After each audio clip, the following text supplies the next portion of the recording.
Hi, it's Miss Lindeman, And Miss Anderson. and we're here for our third video in our Learning Together video series called Identifying, Naming, and Communicating Feelings. So supporting your child with their self-regulation skills.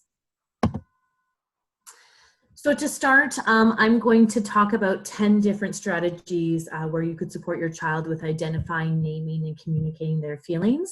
Then Miss Anderson's going to talk about the zones of regulation, which is something that we practiced in class. And then we're going to end it with Miss Anderson explaining some calming activities that you could encourage your child to do at home if you would like.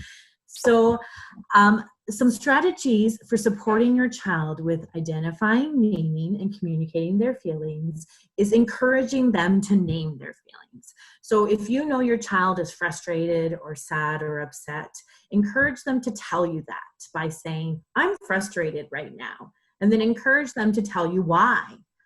I'm frustrated right now because I can't go outside. So just things like that will encourage them to think about how they're feeling and then be able to communicate that with you.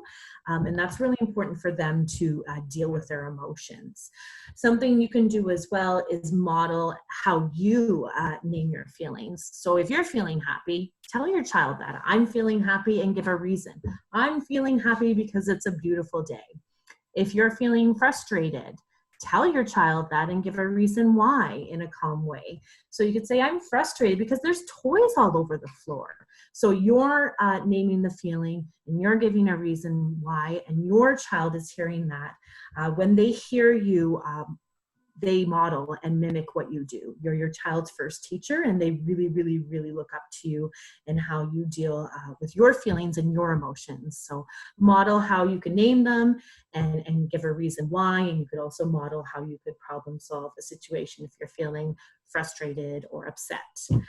Create opportunities to talk about feelings. So just talk to your child, ask them how are they feeling today. You can encourage them to ask you how you are feeling today and other people in your family as well. So just that open dialogue about feelings.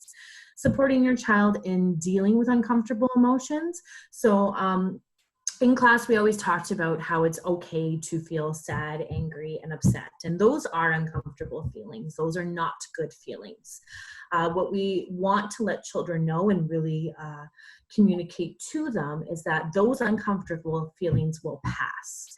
It's about what we do to deal with those feelings. So first of all, it's about identifying the feelings, communicating that and thinking about how or what steps you could do to feel better. How can you deal with the feelings? So moving on.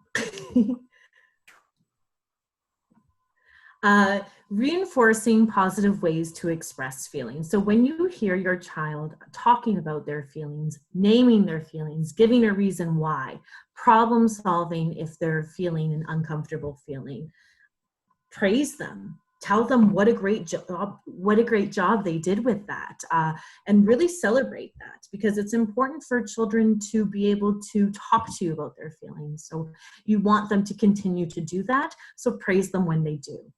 Teach perseverance.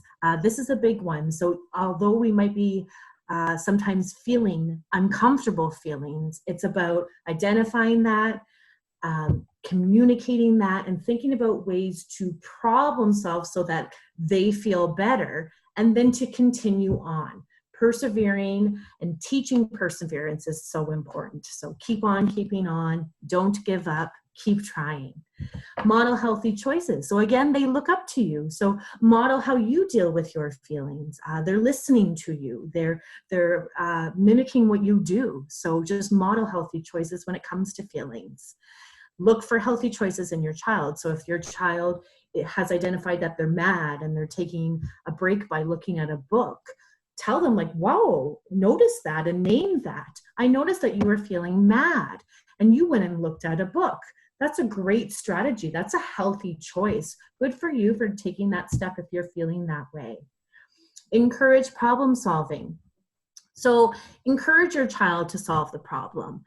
If they tell you that they're feeling mad about a specific situation or sad about a specific situation, ask them what they could do to solve the problem. Don't solve the problem for them. So work with them to solve the problem. That will help them persevere and solve problems at home and outside of school as well. So now Ms. Anderson's going to talk about the zones of regulation. Wonderful. Thank you so much, Ms. Lindeman. So the zones of regulation is a wonderful tool that we utilize within our classroom to help categorize our feelings, to understand them better, and to develop strategies that can best support us in feeling better from these feelings. So the different zones that we talk about are the blue zone, the green zone, the yellow zone, and the red zone. So in the blue zone, you might feel sad, you might feel sick, or you might feel tired. And these are totally fine feelings. It's just important for us to develop strategies to feel better. Another zone is the yellow zone. We might start to feel frustrated, worried, or we might be getting too excited or getting a little bit silly. And again, these are all totally fine feelings. It's about developing strategies that work best for each of us to feeling better. The red zone is when you might be feeling angry, or you might start to get a little bit mean or getting out of control, which is not the best feeling. But again, all of these feelings are okay, and it's just important to understand how to move past these feelings. And the final zone, which is the best zone, in our opinion, is the green zone. So in the green zone, you're happy, you're focused, and as we always say, you're ready to learn. So we talk about many different strategies and how we can take steps to move from the different zones back to the green. So if we're feeling angry, what are some things that we could do is what we tell them to move back to the green zone. So some ideas for you are you could use visual aids, sensory aids, or even just using our body and going for a walk. And we'll talk about that right away. So here are two wonderful ideas. They're great strategies for helping your child dealing with their emotions. And it's also a really fun activity to just enjoy with your child. So the first one is a sensory bottle. And this is more of a visual aid.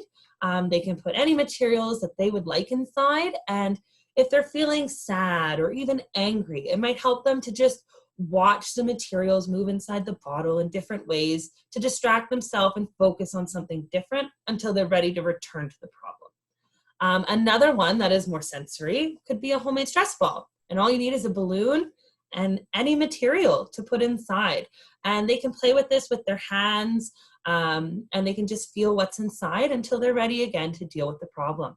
And that's okay. So next, we have many different strategies in our class that we encourage our children and your children to utilize when they aren't feeling in the green zone.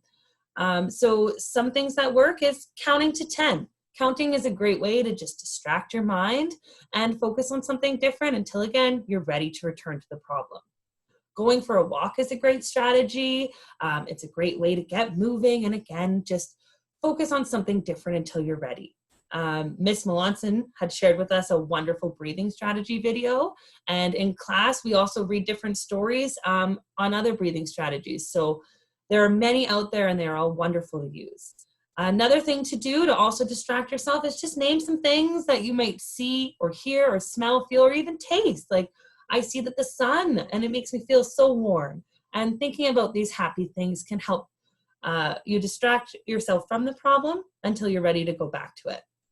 And then sometimes none of these might work, and that's okay. You might have to ask for help.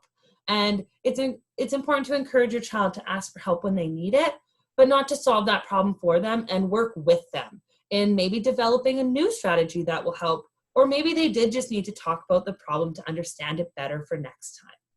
So these are just a few things that you could do with your child to support them with their feelings and emotions. And again, all feelings and emotions are okay to feel. It's just important to develop those strategies to make ourselves and others feel better. So thank you guys so much for watching, and we hope you enjoyed this video today. Bye.